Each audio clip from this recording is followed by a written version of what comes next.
O'rgimchak, ilon, chuvalchang, chigirtka va yana sanab bo'lmaydigan darajada ko'plab boshqa jonivorlar.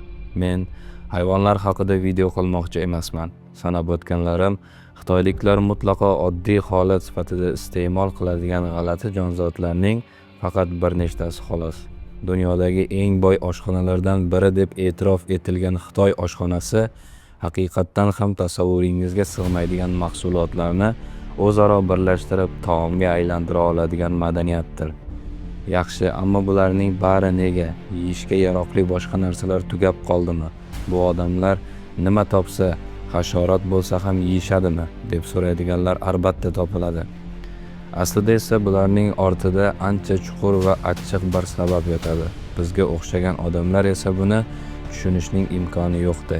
Chunki hech birimiz halok bo'lgan oilamizni yeyishga majbur bo'lmagan edik. Asrlar izdan kanaliga xush kelibsiz.